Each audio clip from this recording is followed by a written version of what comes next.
All right, good morning. It is Wednesday, July 17th. Doc D in a dungeon here. I wanted to add some footage to the My Toolbox section. This will be a fairly short video. We're going to try to make it a fairly short video. Anyhow, over the weekend, I was able to pick up a couple of different things that I'm kind of excited about, and wanted to share those with you. And so here we go. The first thing I'll talk about is that, well, let's see, before I even start with that, so what do? I love to find bargains, and so I'm on Facebook Marketplace, Craigslist, eBay, yard sales. I just love to go, and I love to find tools, I love to find values, and I love to find old stuff and make it new again and repurpose it and give it life. So I was surfing on Facebook Marketplace the other day, and there was a guy who listed 2 boxes of resistors. And so I responded and went to go take a look at what he had, and so this is it. I got 1, 2, 3, 4, 5, 15 drawers of resistors categorized by the resistance. And so when I went and looked at this stuff, the first thing I did is I opened up a drawer, and these are kind of dusty, and the boxes need cleaned up for sure. But so here it is. These things are still in the original packaging with the blister packs. So I don't know what these things would cost new. I'm sure that a set like this would probably run you $75 to $100. I haven't actually looked. I should. But when I talked to the guy, he said, yeah, he had been an electrician and had a traumatic brain injury, and then he had a heart attack, and so he's got a lot of stuff that he had bought at some point in time and had never used, and so he was happy that somebody was able to put those to use, and I was extremely happy, and I paid $20 for 30 drawers worth of resistors categorized by the resistance. So I'm really excited about that. The second thing that I bought, and I bought this off of eBay, is a coaxial indicator. And so I've never actually used a coaxial indicator before, but one of the A-Bomb 79 is one of the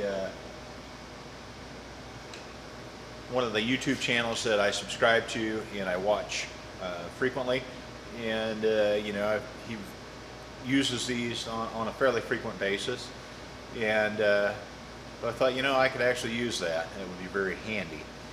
Now, with that caveat being said, that prior to that, I've never used one. So a lot of the machining I do, there's very little machining where I pick up after somebody else has done their part. Generally, I take a part from concept to completion, and so it's fairly uncommon for me to have to dial in a hole or a stud and find center on that. I do from time to time, but it's not an everyday occurrence. So I don't have the fine skill level that, say, A-Bomb does, and so I'm going to work on developing that. And so anyhow, this is a great little tool. I bought it, like I said, off of eBay, and the guy who sold it, great eBayer. I'll actually link to his site because I would absolutely buy off of this guy again. But he's a woodworker. His brother was a machinist, and unfortunately his brother passed away not too long ago, and so he was very excited that some of his brother's tools would be used by someone who could appreciate them and use them for what they're designed for. And sent me a real nice note to go along with that. Dave Yasko. So that was really great, and you know, excellent communication. Shipped it priority mail, and got it, and very happy with it. So next little segment I'll do is we'll zero in on the set. I'll talk about the items in the set, and then we'll actually put it up in the mill, and we'll dial in a hole and show you just how that process works. And again, I don't have that super great skill with this, so it's not going to be as quick as A-Bomb, but I'll do my best. Back in a moment. Okay, so here we are, and we'll kind of go through the set here, and I'll try to keep everything in frame. I get confused when I'm filming like this. So here we have the actual indicator itself, right? Dial indicator. You've got the actuator, which will go down inside of the hole, or you can use one of the curved hooks to go to dial in around a stud, or you know, some kind of extrusion. And then it mounts in a collet right here. So I've already got the shortest straight bar already inserted in here, and so we'll talk about some of the other pieces that came in this set. So we've got 3 different sizes of the curved bars, the curved ends: small, medium, and large, long. This is actually goes into the side of the indicator. See if I can do this where you can see. And so that when the indicator is up in the collet, I can just hold on to this and then spin the spindle, and this holds the indicator face towards me so that I can see what it's actually indicating. There is a little set screw here, and there's a wrench that goes with that that's in this to tighten that up, and I just dropped one of the ends. So we have a small, medium, and a large straight end as well. And then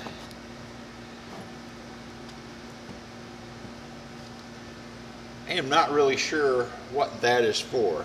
I'll have to do some research on that. So that's another piece that's in there.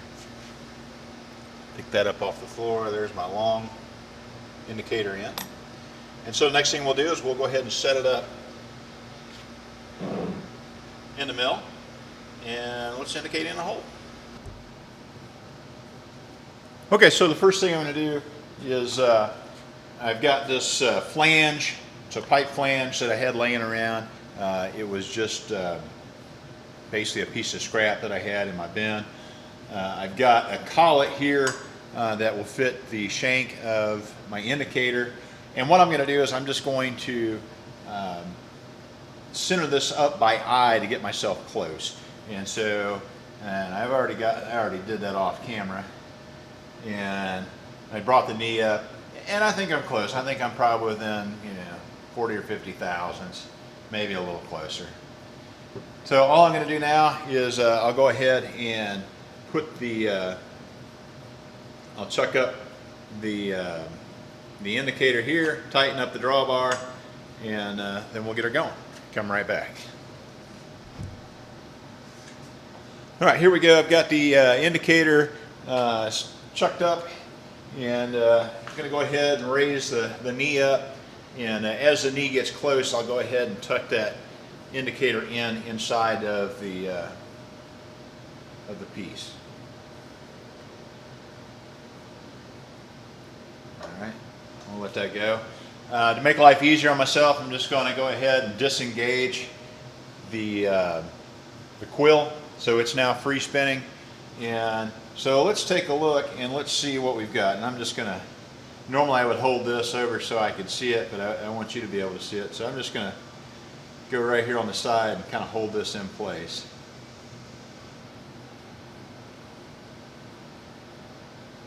right, we're not way far out. Do need to raise the knee a little bit, still yet. And this may be slightly out of round. It wouldn't surprise me, because again, it was in my scrap pile. All right, so I'm going to start with, we'll do from one side to the other and just see where we're at. So right now, we'll go ahead and move my 0 over to there, and let's go 90 degrees out and let's see what it looks like.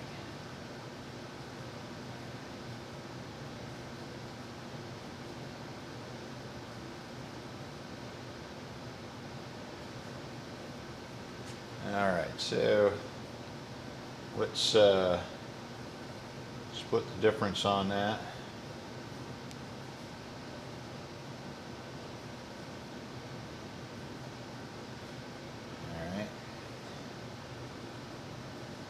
All right, so we'll call that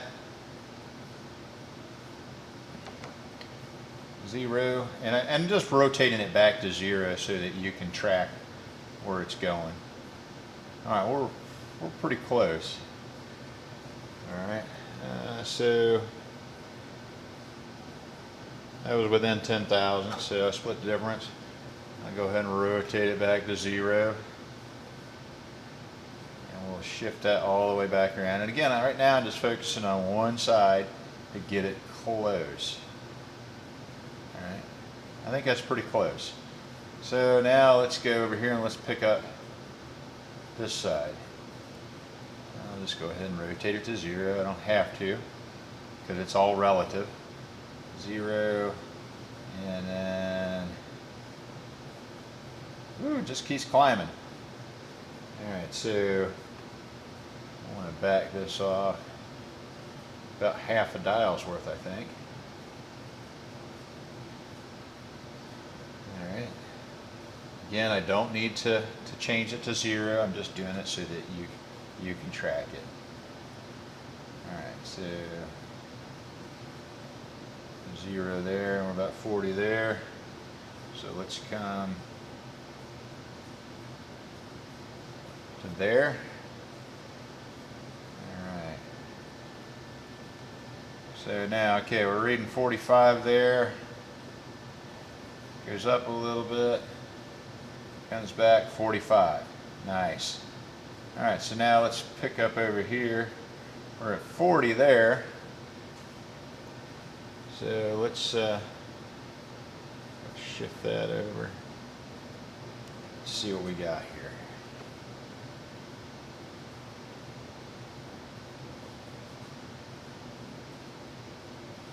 All right, we're about 1/1000 and a half out.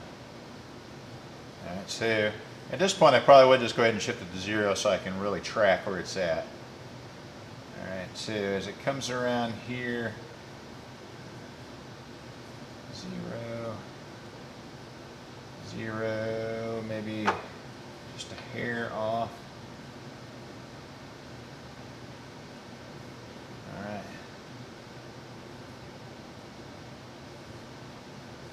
Yeah, just got a high spot right there, and that's right behind that. Got a little bit of a low spot there.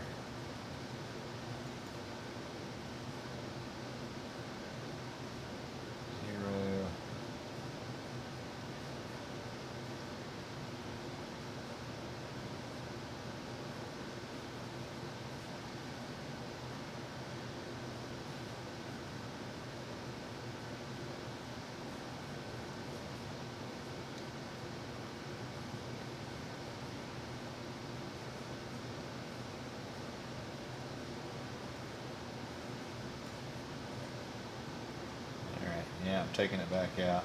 So we got just a little bit of out of round on that lip, which is not, again, not surprising.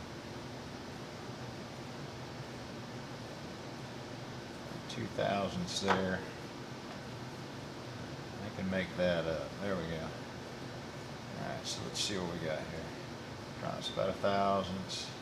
0. Still a little bit high there.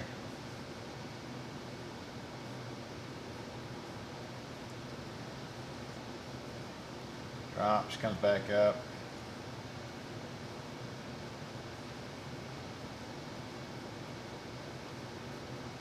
Yeah, I think that I'm trying to battle that out around, and I don't think I'm going to get it. Alright, so 0, 1,000ths under, 1,000ths under, 0, 0. It's actually about 2,000, so let's split the difference. Wrong way.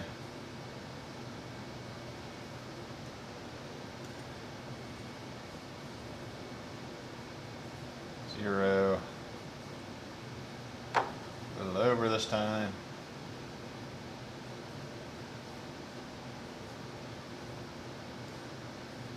Drops 1,000ths.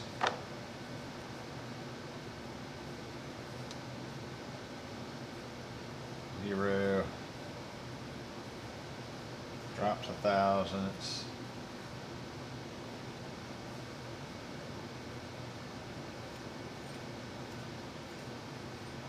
So we got 0, 0, 2,007. I think I can split the difference on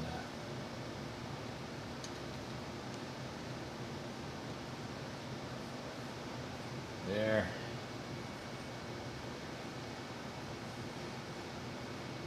Again, I don't have the really great expertise with this because I don't do it every day. Drops 1,000ths, comes to 0, 0, climbs a little bit, drops to 0.